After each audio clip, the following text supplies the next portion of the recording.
नमस्ते बच्चों, आज हम क्लास 12 चैप्टर 1 के उदाहरण 3 को 2 मिनट्स में समझने वाले हैं। तो स्टार्ट करते हैं बच्चों। मान लीजिए कि एल किसी समतल में स्थित समस्त रेखाओं का एक समुच्चय, मतलब कि हमें बोला है बच्चों कि हमें एक समुच्चय एल दिया गया है। वो समुच्चय एल क्या है? समतल, किसी समतल में स्थित समस्त रेखाओं का समुच्चय। मतलब कोई समतल है, ये जो ग्रीन मैंने लाइन बनाया है, आयत वर्ग बनाया है, ये क्या है बच्चों? ये हम लोग का एक समतल है। ठीक है, समतल में क्या है? बहुत सारी रेखाएं, मतलब समस्त रेखाओं का एक समुच्चय, मतलब बहुत सारी रेखा रखी गई। ये सारी रेखाओं का जो समुच्चय है वो क्या है? एल है।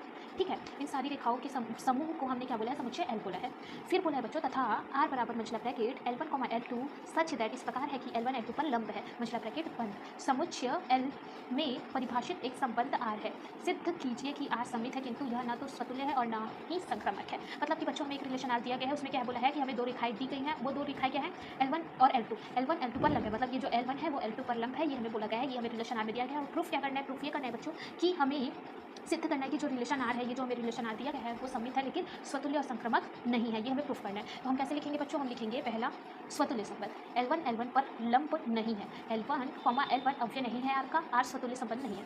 अब मान लो बच्चों कि हमने एक क्या लिया? हमने एक रेखा ली L1। ठीक है, अब क्या L1 L1 पर लंब हो सकती है? मतलब ये जो रेखा है ये खुद पे लंबवत हो सकती है क्या बच्चों? नहीं हो सकती। ये खुद पे लंब नहीं हो सकती, खुद के लंब नहीं हो सकती। ये सीधा का सीधा ही रहेगा। ठीक है, तो ये लंब नहीं हो सकती, तो ये हम लोग का क्या नहीं है? स्वतुल्य संबंध नहीं है। क्यों? क्योंकि हमारे प्रश्न को संतुष्ट नहीं कर रहा है, हमारे आंसर को संतुष्ट नहीं कर रहा है, इसलिए ये स्वतुल्य संबंध नहीं है। L1 L1 पर लंब नहीं है। L1, L1 अवयव नहीं है आर का, आर स्वतुल्य संबंध नहीं है। दूसरा है समय संबंध। यदि L1 L2 अवयव है आर का और L1 L2 पर लंब है, L2 L1 पर लंब है, L2, L1 अवयव है आर का, आर समय संबंध। मतलब कि ये बोला है बच्चों कि हमें ना दो रेखाएं दी गई हैं। ठीक है, एक तो L1 और L2।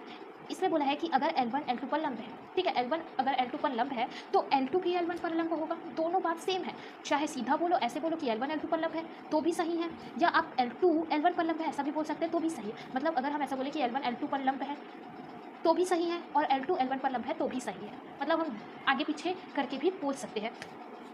इसमें हमने क्या किया था? L1 को इधर रखा था, तो L1 L2 पर लंब था। अगर हम इधर अब इस लाइन में L2 रखें, L2 L1 पर लंब है, तब भी दोनों आपस में लंब तो है ना, कैसे भी रहे, उल्टा रहे या सीधा, लंब तो है ना बच्चों। तो इसलिए क्या है? समय संबंध है। तीसरा है संक्रामक संबंध। यदि L1 L2 अवयव आर का तथा L2 L3 अवयव आर का, तो L1 L2 पर लंब है तथा L2 L3 पर लंब है, तो L1 L3 के लंब नहीं है, L1 L3 के समांतर है।